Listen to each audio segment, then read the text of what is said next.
the Simply Focus mit Elfie Czerny and Dominic Gilda for Life Enjoy and Ease. Welcome back to the Simply Focus podcast, The Good Life Approach, your podcast for life and joy and ease. This is episode number 23. My name is Elfie Czerny. And I'm Dominic Gilda. Hi there. We are super happy to be back in Toronto at the Brieffest Train the Trainer with Hazen Moon and Boyoung Ko, and have the honor to sit here with Peter de Jong today. Hello, Peter. Hello. Peter is a former adjunct at the Brief Family Therapy Center in Milwaukee, Wisconsin, where solution-focused practices first were developed. He is the author of many journal articles and together with Insoo Kim Berg wrote the book Interviewing for Solutions, which is translated into 12 languages. He is an emeritus professor of sociology and social work and has many years of experience with the solution-focused approach. Currently, he trains, consults and conducts microanalysis research and therapy conversations together with several colleagues. Peter, we just mentioned that the book Interviewing for Solutions, or in German Lösungen erfinden, was the first solution-focused book Elfie and I bought and really influenced us a lot. We love the dialogues in there, and there's so many inspiring things that still influence my work a lot. Thank you. The book in German is in pink, so it was at the beginning very confusing for me to open that up. But as soon as you open it up, you find many treasures that even after 20 years after publishing are still very relevant, and we're so glad to have you here and to talk with you about something that you're fascinated about today, and also looking back to your fascination for solution focus. So to start with, what fascinates you today about solution focus? Oh, today. Well, I think what fascinates me today is, similar to the past in that solution focus is very focused on conversation. And I think I got such an appreciation for the power of conversation to create new possibilities and new realities. I think that's what attracted me to it first. And the conversations go in a positive direction, which is very different than the direction I was trained to take conversations in. So I think today what I'm very much involved with and enthusiastic about is further analysis of those conversations. In Interviewing for Solutions, what Insoo and I tried to do was to make solution-focused approach and its various parts accessible to readers. And we noticed that while there was some actual dialogue in other books about solution focus, we wanted to take a case and go from the beginning of the approach to the end of the approach, and to focus the analysis at that time that we were giving around those conversations. I think now we have extra tool for that, which is microanalysis, and I've become very interested in microanalysis. Was first introduced to it in 2007, met Janet Bevan-Bavalas, actually at Insoo's instigation at an SFBTA meeting, and along with some others like Harry Corman and Wolfgang Goswinkler and Marianne Russler, we all went to a summer session out in Victoria with Janet and her team and started down this path of microanalysis. And it's been a wonderful experience because it gives us additional tools for understanding how conversation works, and actually how the participants in conversation work with each other to create possibilities, new meanings, and hence is useful in so many contexts. We were at Janet Bavalas' house in Victoria, and she told us about the lovely time you had there with all those people that you mentioned. And what is so fascinating for us, how small the world is, we learned for the first time about microanalysis from Wolfgang and Marianne in Austria. So we're very thrilled when they showed us a little sequence, and we're from the beginning on very enthusiastic about that. For me, it actually really changed my way of listening and building questions to see all the possibilities, as you mentioned, where we can build a dialogue, what we can pick up, and how to create the next question really based on the words the clients use, and deciding which words do we pick up, which words do we leave out, and even see in my own recordings when I record my sessions, oh, what did I miss here? How could I? And learn from that. Yes. So it's not this, how did I miss, but learn from that, see the progress in my own work and see how my conversations changed. So what changed for you, Peter, since you were introduced used to microanalysis. You know, microanalysis is a moment-by-moment analysis of face-to-face dialogue. And I think what comes to mind in answer to your question, what changed most dramatically for me was my thinking about how to teach solution-focused practice. As I was saying this morning in the workshop, I learned solution-focused practice by listening to an audio tape by Insoo. That's 4 or 5 interesting questions in which she talks about the key questions in solution-focused, how to use those and the like. And I would be on my way to an interview with client or later on my way to teach a workshop, and if I wasn't feeling confident, I would put that audio tape, cassette tape, that was back in the days of cassette tapes, and I would listen to that. So I was very much thinking about, I have to have a good question to ask next. And that was useful. I think I learned the approach that way. But I think now what's changed is I don't think of it so much as a questions approach as I think about it as a listening approach, as you just said. And the place to start is with the client's language. And I think it's interesting that in a way, Steve was teaching us this in the 80s after most of the questions were invented and in use. What does he do? But he spends the next decade writing about language and how language works. And the model, in a sense, was invented by putting in a one-way mirror, looking at the interactions, paying attention for when clients make progress, and what secondarily the practitioner might do to be useful. And in that process, they paid more and more attention to what clients said, because the clients who made progress were the clients who were able to develop a very clear picture of a preferred future. And once they had that, they had ideas about how to go about making that happen. And I think what microanalysis does is it puts you right into the dialogue. And when you're thinking about applying it to coaching or to therapy or to working with teams and organizations, it suggests that you start with what those you are serving are saying about their situation, about what they care about what they might want more of or different in the future. And microanalysis gives us some tools to begin to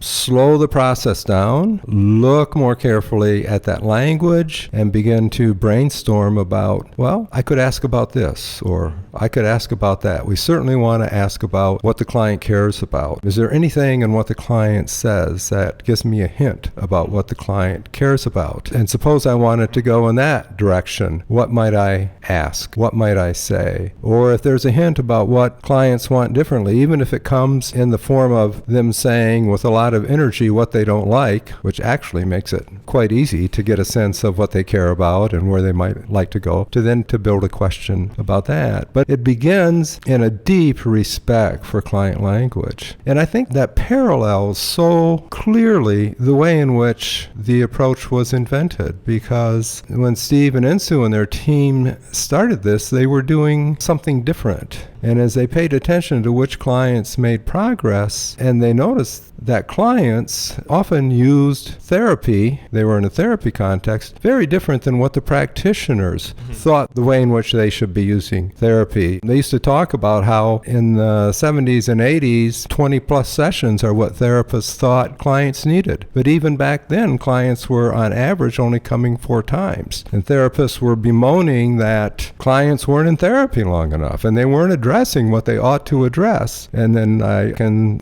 still hear Insoo saying in a workshop, but there was a disconnect there, because these clients who came only 4 times, they would send their friends, they would send their relatives, because they said it was useful, these 4 sessions. So they thought, maybe we should ask the clients about what's useful. And once they started listening to that and paying attention for which clients made progress, they were moving in a very different direction and developing a different kind of listening ear than what they had 10 years before. So microanalysis is kind of like looking from behind the mirror.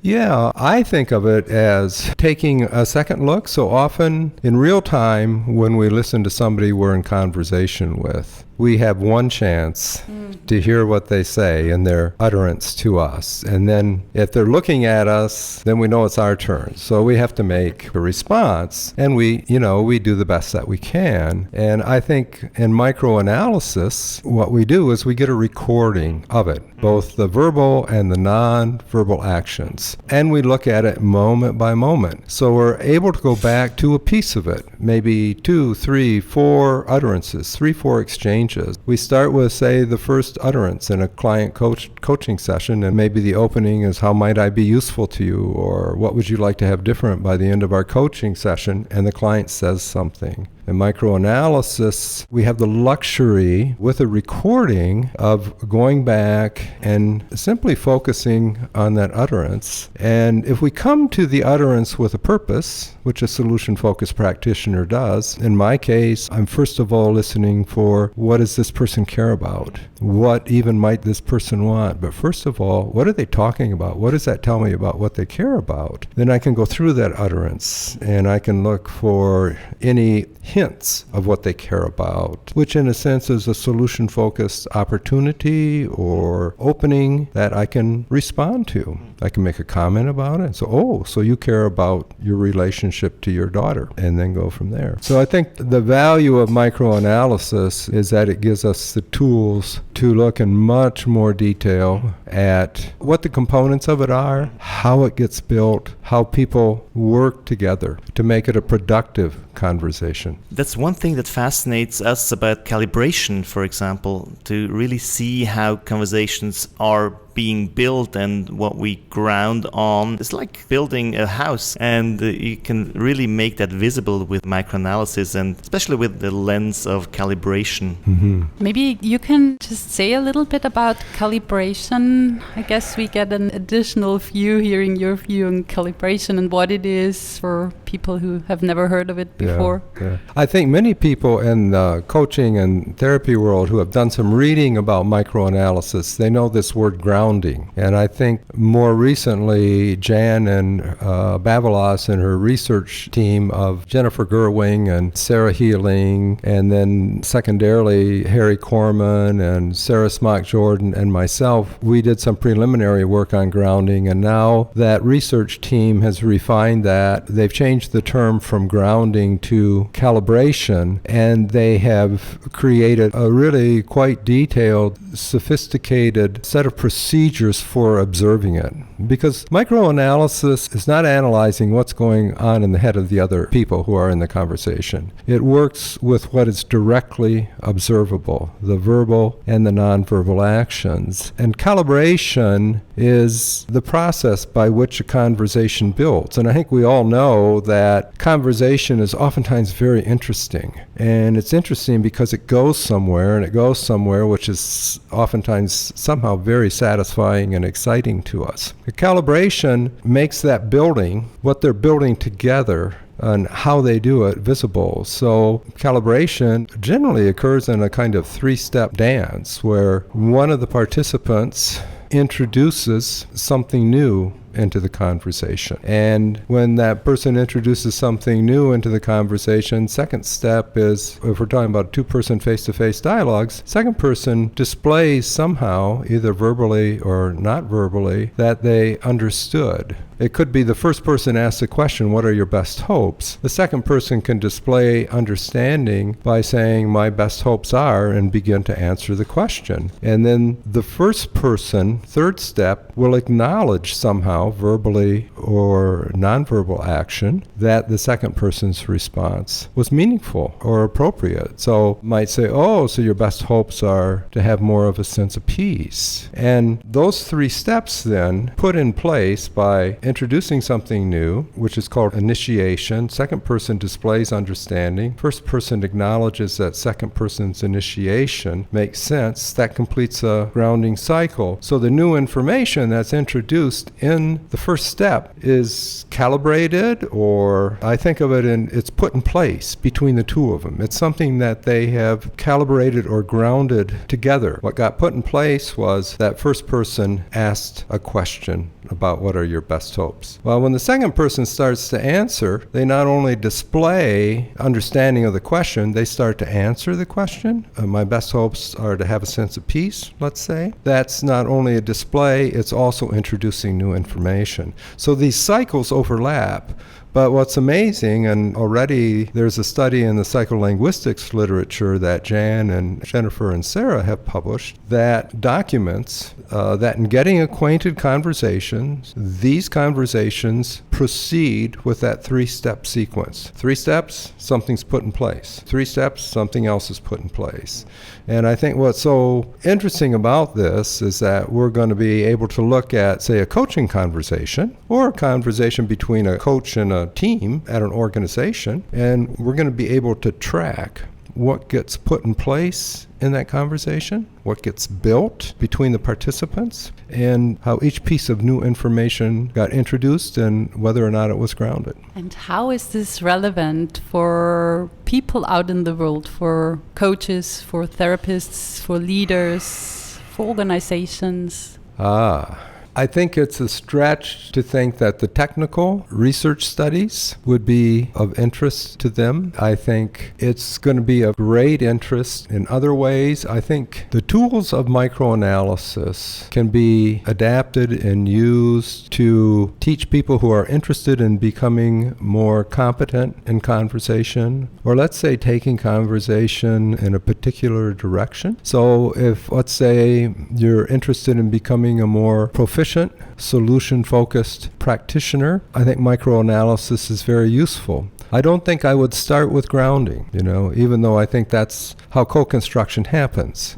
I think that's kind of an insight further down the line. I think I would start with an area of microanalysis which is in the literature called topic selection. And that's immediately relevant to listening. So back to this comment I was making earlier, when you have a conversation, this conversation starts and you say, what are your best hopes? And client says, oh, I've been having a terrible struggle with depression, and they give you some details about that, and my best hope is that I wouldn't be as depressed as I've been these last several weeks. And you can take that utterance and think about, there's so many things that the client is saying about himself or herself and their situation. What part am I going to respond to? And you can come at that. What part am I going to listen to? Because what part you pick out and respond to, says to the other person what you think is important in what they said. So in solution focus, we talk often about the difference between problem talk and solution talk. And we say oftentimes when we're coaching, people are first of all telling us about their problems. Well, you could listen to the problem and you could pick up on some of the client's language for the problem. And if your response is, oh, so you've been depressed these few weeks. Clients are amazingly cooperative. They will cooperate with your formulation or your paraphrase, and they'll begin to give you more details about that. Or you could pick up, the gist of what they're saying is that they want something different because they seem so unhappy as they talk to you. So you might say, oh, so you want something different. And if you say, oh, so you want something different, and you stop,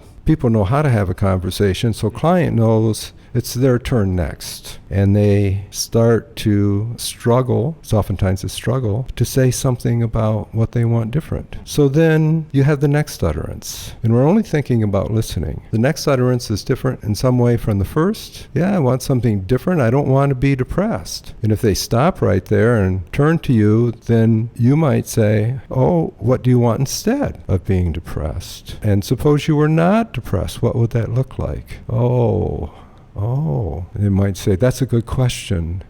I think I'd have more energy. And so I think that part is so relevant for any context in which we do conversation. I love this example, and just seeing this was an example from a therapy session, but we have conversations all the time, and be it with our families in everyday life, be it with our employees in organizations, Sure. Be it with our colleagues, and there's so many opportunities to benefit from the knowledge we gained out of microanalysis.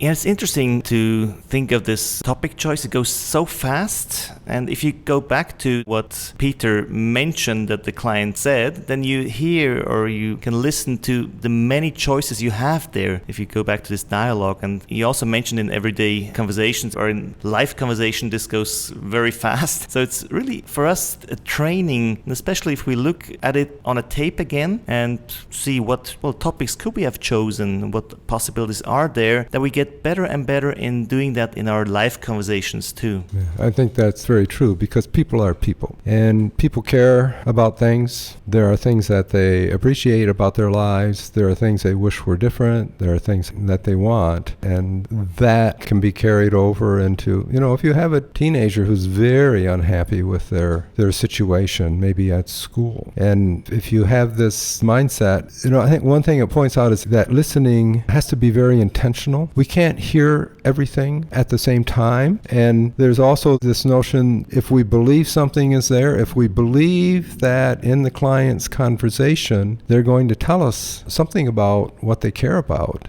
and if we listen very carefully that they will somehow give us hints of what they want different for a preferred future, and we come with this kind of focus to the conversation, it's a very intentional activity, we'll find it. With practice, we'll find it readily. I think in terms of back to the teaching of it, by slowing it down and doing topic choice, let's say the way in which it's moment by moment in microanalysis, the experience I get from my learners is they say, there's so much there I didn't realize was there.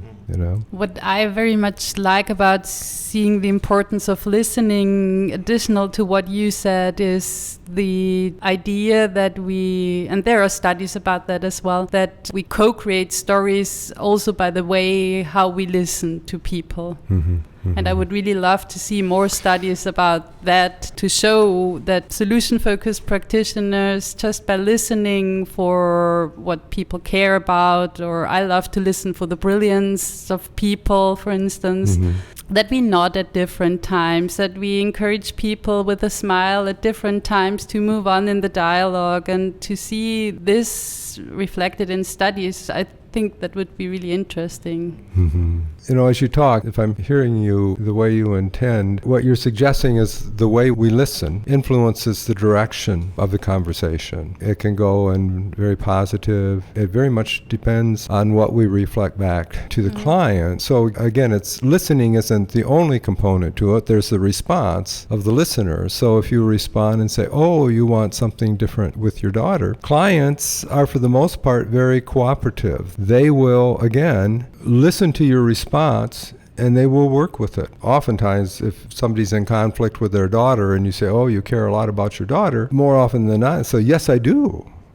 And you set a direction there. And you might add, and I hear that you want something different. I like to do it in pieces, and this would shorten the grounding cycles that we were talking about, because, you want something different with your daughter, and the client's head is nodding, just like your head is nodding now. That's a display of understanding. It's also putting in place that, yes, this is what the person wants. Well, then I can go on and say, suppose things were better, what would that look like? Yeah, and we very definitely set a direction. So am I answering your question, Elfie? Partly, I think, yes. And, I think when we are, as people, in a dialogue with other people, and we don't talk about things we talked about 100 times before, but really creating a story together about our lives, which is, I think, what we do in our conversations. Mm-hmm. That we, by the way we listen to people, have an influence on the story people tell us, or on the story we create together. Right. And without saying anything, it's about nodding at a different time, it's about saying a wow at a different time. And there's this exercise, you might know it, the listening exercise, where you listen to a person with the stance, you are a problem. And then you listen to a person with the stance, you have a problem. And then you listen to the person with the stance. You're brilliant, and I'm here to listen for your brilliance. I'm here to listen for what you care about, how you say that. And I believe you will find your way. And me as a participant, when I experienced this exercise, I just realized, wow, I cannot talk to someone who thinks I'm a problem. I just immediately can sense that, and I don't want to talk. If people think I have a problem, it's also hard for me to talk to them. But if people listen to me like with this idea of, oh, that's interesting what you say, I'm curious what you say, and I'm curious, maybe I can be inspired by you or whatever. I tell totally different stories. And I think with microanalysis, we could show that. Yeah. Okay, we're talking about microanalysis in two different ways. A little bit earlier, you talked to me about why would anybody in the real world of practice be interested in that? So I gave an answer. I think we've kind of come back to more of a research focus, and the kind of question that you're asking is the beginning of a research question. Yeah. And if I were your research advisor, I would be asking you lots of questions about what your interest is and going into some different aspects of microanalysis, because part of what's going through my head as you talk is that in this exercise, the participants are asked to have 3 different mindsets when they listen to what clients say. And implicit in what you say is that the mindset that you are listened to with, you have a strong reaction to. You don't want to be listened to with a negative problem-focused mindset. Well, one of the ways you know that you're being listened, you need some kind of response. You need some kind of display. If the person responds to the negative content in what you have said and makes a problem-focused response, let's say, and then you'll do something in response. You'll respond in some sort of negative fashion, and then that person will set about trying to repair. If they want to stay in relationship with you, they'll try to go in a different direction. And yes, this is exactly the kind of thing that you can do in microanalysis research, is that you select a focus. Is it mainly the topic choice, or maybe you want to look at the first response that the practitioner makes, a formulation or a question. Built into those responses are presuppositions, which include presuppositions about what's important to talk about, and if you don't like it, you'll show in some way. And then you can see what happens to the interaction, how it might get repaired or not repaired through the grounding sequence. I think the key point is that when you take it into the practice world, the practitioner's response is so important. It's influential. It takes the client in a certain direction by selecting or listening to a piece to focus on, and then asking the other person to build on that. This reminds me of the research of Steve the Shazer's mms and hms. Types of mms. Yeah. Right, and it could get down to something that detailed, yes. So as I hear, there are no studies yet about that. So maybe I should Well, think there about are that. studies about topic choice, and let's just work with this simple distinction between positive focus or negative focus, which is similar to problem versus more of what we would call solution focus. And what it indicates is that clients tend to follow where the practitioner goes. So if you select out and make a paraphrase or formulation that picks on some problem content, the client will give you more detail about that generally. And the same thing is true in solution focus. And the topic choice is compared to some different modalities, solution focus, cognitive behavioral, and finds consistently that solution focus go more positive direction, cognitive behavioral goes a more negative direction. Even when client response is negative and fully negative, solution-focused practitioner finds a way to move it toward more positive. Maybe what do you want instead? Whereas cognitive behavioral tended to go with the more negative. So that's a beginning study. The beginning studies of grounding also indicate that what you pick out to respond to and how you respond leads to different pieces being put in place or different understandings being grounded. We are very happy to put links to those research studies into our resource section of this podcast. So if someone else is as curious as we about that, please go and visit our website. Wow, this is very fascinating what we've been talking about the last half an hour. Microanalysis and looking in a way that is in line with what they did at the BFTC when they started and how they learned and developed this approach. And you spent a lot of time with Insoo and Steve. So what are your fondest memories of them or with them?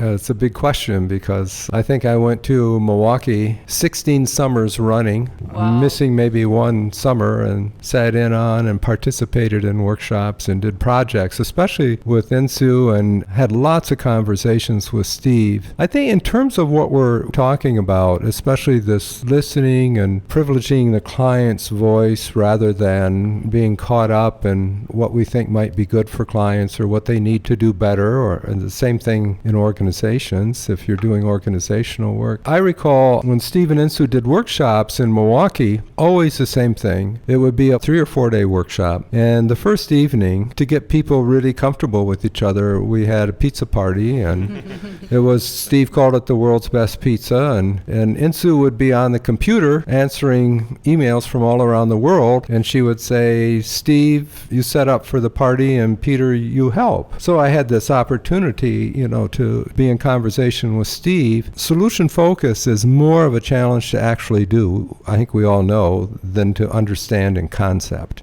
And so I asked him, I said, Steve, when you are with a client and working with a client, what is it that you most focus on?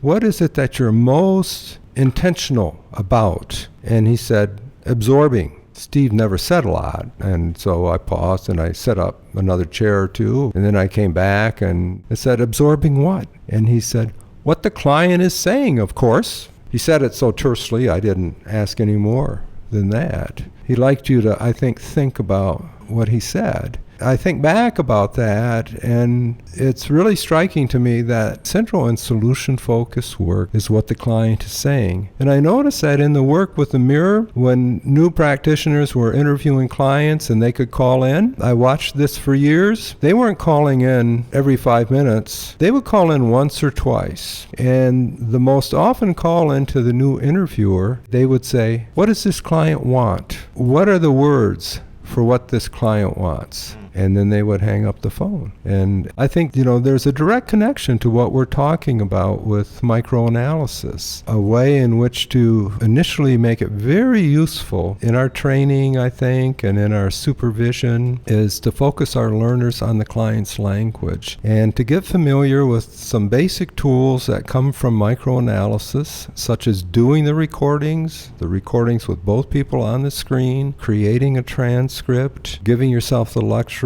of going moment by moment, replaying the video for a small segment, and beginning to mine all the possibilities in the client utterance for what you are listening for. In the beginning, what the client cares about or what the client might want. You're asking me, well, how about a challenge for folks? This is a workshop, simple exercise from Josie Lamar. I do it myself sometimes when I'm wanting to go back and refocus on how I listen. So much conversation, just an informal conversation, is about things that aren't going right or a problem or a concern to people. This exercise is to be quiet, let the person tell their story, and often it's a fairly negative story, or proportion is more negativity than positive. Listen to the story with the intention of, when you have a chance to respond, you give the person 3 compliments and see what difference it makes in the conversation. So the challenge is to find someone to listen to? Well, I think that's the next party you're at.